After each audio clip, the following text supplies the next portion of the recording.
ছুটির দিন সকাল সকাল আমরা বেরিয়ে পড়লাম গাজলডোবার উদ্দেশ্যে। মাত্র 40 থেকে 50 মিনিট সময় লাগবে শহর শিলিগুড়ি থেকে। তবে তার আগে দেখে নিই গুগল ম্যাপ কি বলে।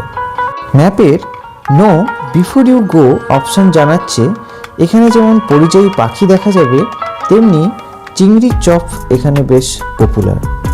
ক্যানেলের ধার বরাবর যেতে যেতে আশেপাশে সবুজ ঘন জঙ্গল মনে এনে দেয় এক অদ্ভুত শান্তি। ওই যে চলে এসেছি আমরা ভোরের আলো।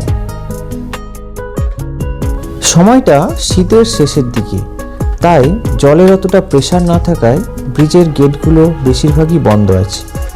হঠাৎই চোখে পড়ল বিভিন্ন ধরনের টাটকা ফল। তার মধ্যে আমরা নিয়ে নিলাম পেয়ারা মাখানো।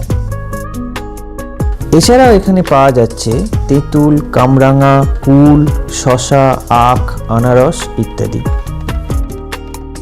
মাখানোটা ছিল বেশ টেস্টি, পুরো ঝালটক মিষ্টি। এবার পরিযায়ী পাখি দেখার উদ্দেশ্যে আমরা চেপে পড়লাম দাড়ি টানা নৌকায়। এখানে জলের গভীরতা অত বেশি নয়, তবে দূর দূরান্ত থেকে বিভিন্ন পাখির কথা শুনলেও আমরা শুধুমাত্র কয়েকটাই দেখতে পেলাম।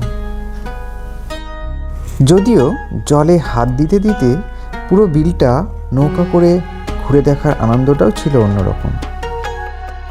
চিংড়ির চপ এখানে ফেভারিট হলেও আমরা লাঞ্চে মাছ ভাতই খেলাম। এবার ফেরার পালা। ফেরার পথে ভোরের আলো ব্রিজের রুটটাই কভার করলাম। সন্ধ্যাবেলায় এই ব্রিজের আলোর ঝলকানি দেখার মতো।